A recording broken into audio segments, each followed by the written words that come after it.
Another cake, another day. Hi mga Joe! For today's video, gagawa tayo ng mermaid cake. At kung mapapansin nyo, pangit nga yung pagkakuha ko ng video dito. Ginamit ko kasi yung bagong bili ko sa online. Hindi ko alam kung anong tawag doon, yung nilalagay sa may neck. Yung phone holder siya, tapos ilalagay mo lang sa may neck mo. Sa part na to, tinanggal ko na nga siya dahil sumakit nga yung ulo ko nung sinuot ko yon. Dito ako naniniwala na porke nakita mong maganda ay bibilhin mo na. Maganda nga siya pero kapag sinuot mo, ang sakit sa ulo. Tapos hindi ka pa komportable sa ginagawa mo. Kaya ang ending, back to reality tayo. Stand phone na lang yung ginamit ko. Anyway, balik tayo dito sa cake. Naglagay nga ako ng pa-wave dito na pattern. Dahil mermaid nga yung tema natin, kaya naman ganito na lang yung nilagay ko. Bahala cake nga ito, kaya it means ako na lang yung bahala sa design. Dapat nga butterfly nga yung tema ng cake natin, kaya lang sinabihan ako last minute na mermaid na lang daw. Ang size ng cake natin ngayon ay 6x5. At ang napili nga ni client ay vanilla chiffon. At nakita nyo nga kanina sa intro ko na fondant details nga yung gagamitin natin dito. Hala, nagugutom na sila kas.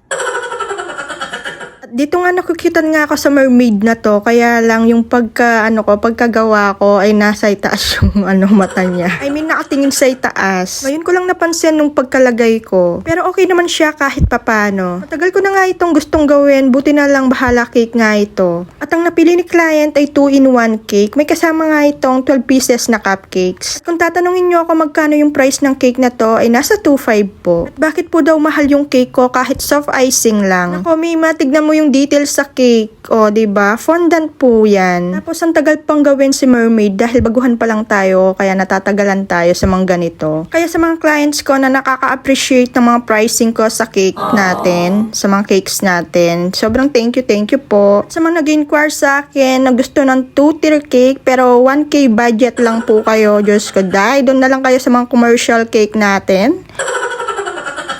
Kaya kung mapapansin nyo sa mga nagtatanong sa akin, ang una kong tinatanong sa inyo kung ano yung design ng cake nyo. Baka po kasi madetalye yung cake na ipapagawa nyo. Pangalawa, yung flavor. Opo, may flavor din po tayo kasi pag choco moist po, sobrang mahal ng kokwa ngayon. Nasa 1,000 pesos yung 1 kilo. At dito nga nilalagay ko na nga yung mga edible drudges. At pagkatapos ko nga maglagay, may napansin nga ako dito sa likod. Kaya naman kumuha ako ng cotton buds. Moist kasi yung cake natin, siguro na sobrahan ako ng Flavorade. At pagdating nga dito sa likod, kahit sa likod lang yan, maglalagay pa rin tayo ng design para malago naman kahit kanyang gulot. At heto na nga yung final look ng ating mermaid cake.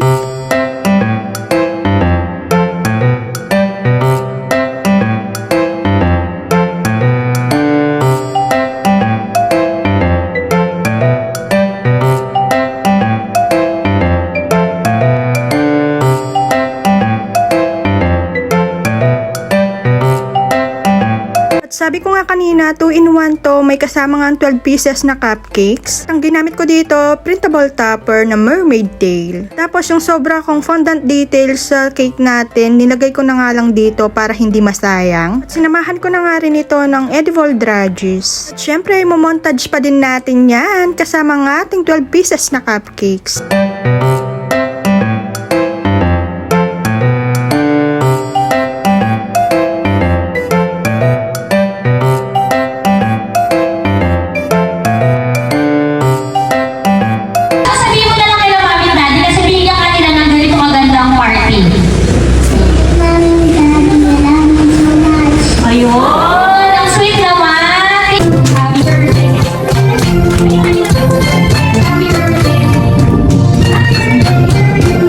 Invite pala tayo ng ating birthday celebrant.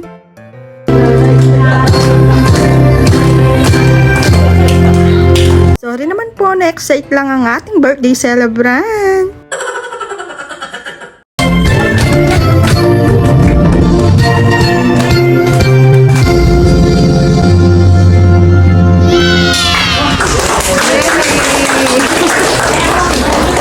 At ayan na nga, for the pictorial na nga tayo. At dahil kami magkasya, making tabingi tuloy yung camera. Pinagsama-sama na nga yung Dominican family in one frame, o diba? At nandito na nga tayo sa exciting part. Diet nga ako kaya konti lang yung kinuha ko. Huy. tignan nyo naman ang ating baby girl. Sarap na sarap sa cupcake. At syempre gusto ko muna magpasalamat sa ating client na si Mr. and Mrs. Montemayor. Thank you po for trusting and choosing Cakes by Kay. And salamat din po sa pag-invite. And that's it. Thank you for watching. Mwah!